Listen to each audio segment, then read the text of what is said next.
Avec un commissaire divisionnaire, Jean-François Guéraud. Vous avez écrit, bonjour, vous avez écrit ce livre, Le monde des mafias géopolitiques du crime organisé, aux éditions Odile Jacob. Alors c'est très sérieux, vous allez m'expliquer un petit peu ce qui se passe, mais Provenzano, c'est le caïd des caïds, c'est le chef de Cosa Nostra, il est en cavale depuis 43 ans, il a je sais plus quel âge, plus de 70 ans, et il vit comme ça, comme un SDF dans une bergerie. C'est un parrain, ça?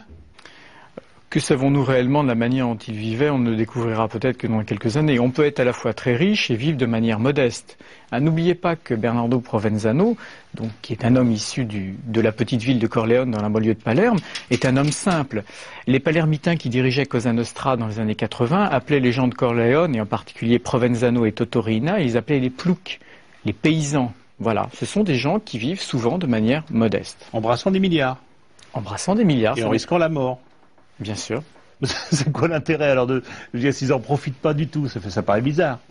Il faut comprendre que ce sont des organisations de pouvoir. Certes, les mafieux, comme tous les criminels, sont d'abord guidés par la cupidité, par l'envie d'argent. Mais ils exercent aussi localement un pouvoir politique, économique et social, c'est-à-dire une emprise sur un territoire. Et c'est ça souvent qui est déterminant pour comprendre leur volonté d'agir. Alors, c'est comme ça que vous caractérisez, entre autres, les mafias dans votre livre. Alors, on va dire un petit peu combien vous notez de mafias. Je vais donner quelques petites informations qu'on a relevées, bien sûr, dans votre livre sur ces mafias que vous décrivez. Alors, il y a bien sûr celle dont on parle. Il y a Cosa Nostra, c'est la Sicile, c'est 5200 membres. Il y a la 'Ndrangheta en Calabre, c'est ça, 5600 membres environ. La Camorra du côté de Naples, 6 à 7000 membres. Et là, il y a eu une guerre terrible qui a fait 600 morts ces dernières années là-bas, entre différents clans de la Camorra. Cosa Nostra toujours, mais cette fois-ci les familles américaines, puisqu'il y a eu émigration, 4 à 5 000 membres, les triades chinoises, 130 000 membres, les Yakuza, 85 000 membres, et puis encore la mafia albanaise et la mafia turque. Hein. Il y a les membres, il y a les familles, il y a les capitaines, il y a les soldats, c'est quoi cette hiérarchie? Alors, il faut comprendre ce qu'est une mafia. Ce qu'on appelle mafia, c'est en fait des organisations criminelles qui appartiennent à la première division du crime, une sorte d'aristocratie du crime. Et chacune de ces mafias fonctionne comme une société secrète. Donc on est coopté, on est choisi, et après un rituel d'initiation, on intègre cette société secrète. La particularité, c'est que ce sont des sociétés secrètes à caractère criminel. Voilà. Et donc ces caractéristiques, c'est quoi? Vous le disiez, il y a le territoire. Alors, il y a le territoire, il y a la notion évidemment de silence, de confidentialité.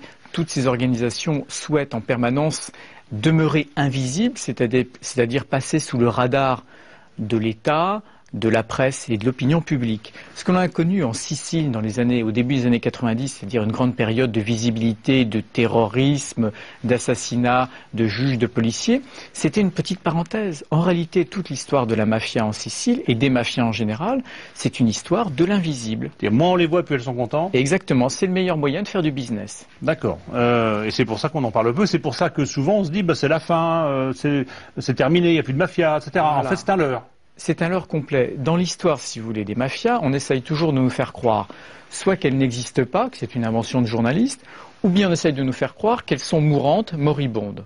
Voilà. D'accord. Et avec un lien sur le pouvoir très fort. C'est effectivement la corruption, c'est avoir la main mise sur l'appareil d'État, sur la police, sur différents corps comme ça. La corruption est une infraction déterminante pour comprendre la survie et la pérennité d'une mafia. Ce qu'il faut bien comprendre, c'est qu'une mafia, parce que c'est une société criminelle, elle a un caractère stable, permanent. Et cette permanence, cette stabilité lui permet de gérer des flux criminels extrêmement complexes et très lucratifs. Organiser du trafic d'êtres humains, organiser des trafics de drogue, etc., nécessite un savoir-faire, une sorte d'ingénierie sociale extrêmement complexe. Et vous me disiez, elles ont plus développé dans des États comme l'Italie, parce que justement l'État était moins fort qu'en France, où il y a un État très puissant, ce qui fait que là, c'est peut-être pour ça qu'on n'a pas de mafia chez nous. Alors, le mystère, il y a un vrai mystère de la naissance de ces mafias, que ce soit au Japon, en Chine, qui sont très vieilles dans l'histoire. Qui sont très vieilles, elles sont toutes nées entre la fin du XVIIIe et le début du XIXe siècle. Bon. Une des raisons, mais ce n'est pas la seule, pour laquelle il n'y a jamais eu de mafia au sens strict du terme en France, c'est que la France a une tradition d'État centralisé, fort, jacobin. Dernière chose, puisqu'on parle beaucoup du milieu ici, dans cette émission, du milieu d'aujourd'hui, du milieu d'hier, est-ce qu'effectivement on a des différences notables ou est-ce que, comme le disait tout à l'heure Bibi Nasseri, c'est la même chose? Il n'est pas plus violent aujourd'hui qu'il ne l'était hier? Ça, c'est une illusion. Méfions-nous de tous ces discours relativistes sur le thème « ça a toujours existé, ça n'est pas grave ».